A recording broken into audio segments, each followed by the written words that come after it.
Notre première a été hospitalisé. Cédric était frappé à l'agonie.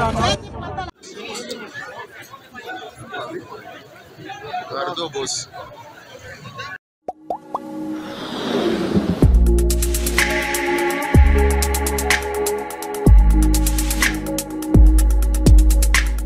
Na kusalimu mpendwa mtazamaji wa Nipe News TV popote pale unapotutizama. Matumaini makubwa ni kwamba mko wa afya. Asante kwa kujiunga na matukio yetu. Jina langu niite Andrea Mlima, mtazamaji wa Nipe News TV ambaye nakukaribisha katika matukio yetu leo hii. Na matukio yetu tutaanzia katika mji wa Bukavu, jimboni Kivu ya Kusini, ambako chuo kikuu cha ESP Bukavu kimewaka moto na kusababisha uharibifu wa vitu vingi. Hayo ni baada ya kuungua ghafla, kulingana na duru za mahali.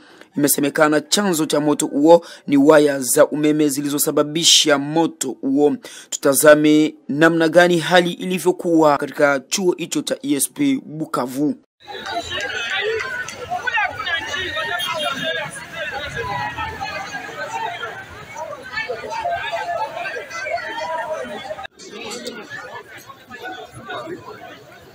Pardon, boss.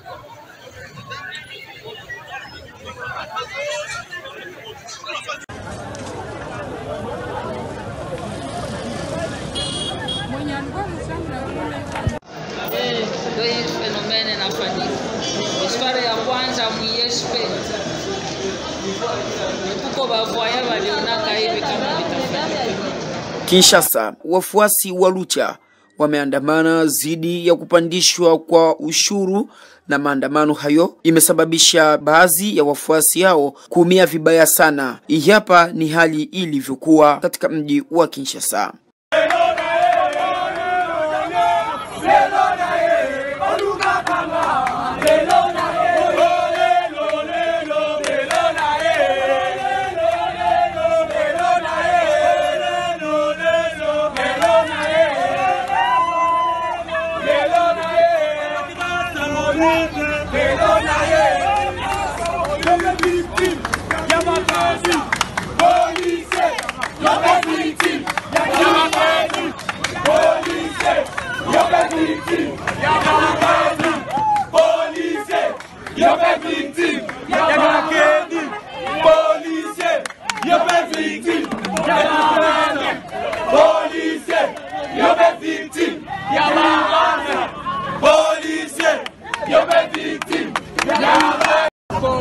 Notre première a été hospitalisé. Cédric était frappé à l'agonie. Voilà. Et les autres camarades. Voilà. Dans la police. Dans la police. La police est censée protéger. La police est censée protéger. C'est elle qui nous torture. Vous savez que tu as imagé. Merci beaucoup, Nanou. Ituri, mapambano makali ya kusaka wanamgambo wa ADF NALU yameanzishwa, huku jeshi likionyesha hali ya mafanikio makubwa. Tafadhali shuhudia mapambano hayo yalivyokuwa. Les canons vers la menace et les unités rangées à l'ordre de bataille utiles, les FARDC ont lancé une offensive impitoyable contre la coalition FPIC et FRPI ce matin au village Nyakoundé, situé à 47 km au site de Bunia. Par les attaques enveloppées, pendant une heure de combat, l'armée régulière a conquis et consolidé le village Nyakoundé, Kalingi, Malumbata, Malumbabo, à la plus grande satisfaction du médecin directeur de l'hôpital Nyakoundé, en présence du commandant 3e zone de défense après la conquête, où la milice avait pris en otage cette institution sanitaire et les malades, qui est un crime contre l'humanité. Vous allez voir avec nous aucune population et nous n'étions restés qu'à 4 personnes dans le sein de l'hôpital. Donc avec autant de malades qu'il ne fallait pas les abandonner. Nous étions obligés de rester et aller à leur secours. Avec votre présence en ce jour, vraiment c'est une grande fierté quand nous voyons nos loyaux militaires qui sont à côté de nous pour apporter la sécurité du milieu qui était plus longtemps sous la menace d'insécurité. Hormis la conquête de ces villages, l'armée régulière a neutralisé 13 miliciens FPIC, 14 capturés, donc 7 blessés mis aux soins à l'hôpital de Niakoundé dans le respect des droits humanitaires internationaux et le règle d'engagement. C'est le bilan de ces opérations qui s'inscrit dans le cadre de mesures radicales prises par le commandant suprême des forces armées. J'aimerais vous dire que nous sommes une force, la force loyaliste. Donc nous sommes là pour assurer tout. Ces opérations ont été menées tout en respectant le droit international humanitaire. Les hôpitaux sont protégés, les écoles, les églises ainsi que l'aérodrome est protégé par l'armée régulière. Signalons, c'est sous Kalemi. Mji wa Kalemi uendelea kusonga mbele kimajengo licha ya ukosefu wa maelewano kati ya Rais Felix Tshisekedi na gavana wa jimbo hilo Zoe Kabila Mwanzambala. Hapa ni hali ya sasa ya mji huo wa Kalemi.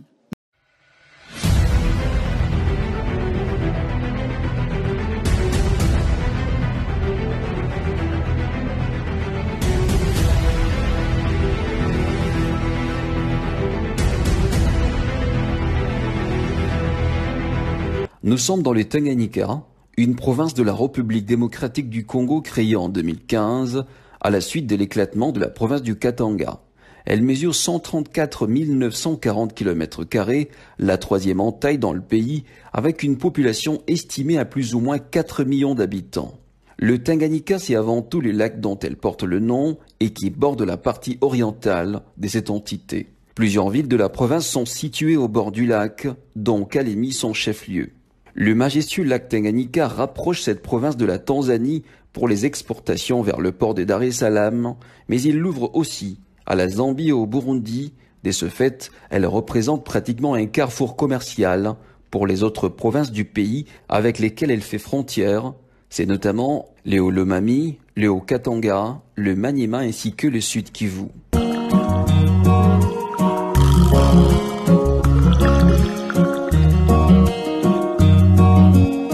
Le lac Tanganyika est connu comme étant le plus poissonneux du monde.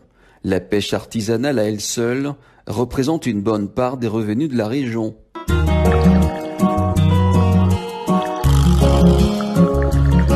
À l'arrivée du gouverneur Zoe Kabila Mwanzambala, les infrastructures routières, les ponts, le bureau du gouvernorat et de l'Assemblée provinciale ont été la première cible des travaux de modernisation, sans parler de l'urbanisation des villes et territoires.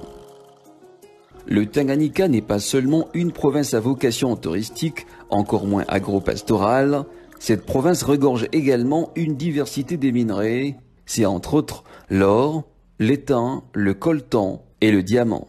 Il est à noter qu'avec le leadership qu'incarne le gouverneur Zoe Kabila, qui s'inscrit dans la dynamique de développement et de la bonne gouvernance, les retombées économiques plus substantielles sont à espérer.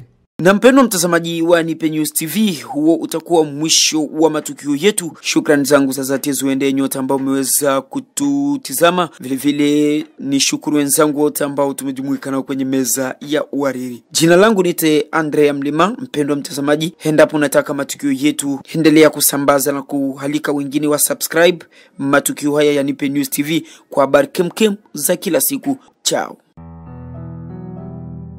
Wapendwa wa diaspora, hii ni kwa ajili yenu. Ungetamani kupata matukio na habari zote za nyumbani pia na za dunia? Suluhisho limepatikana.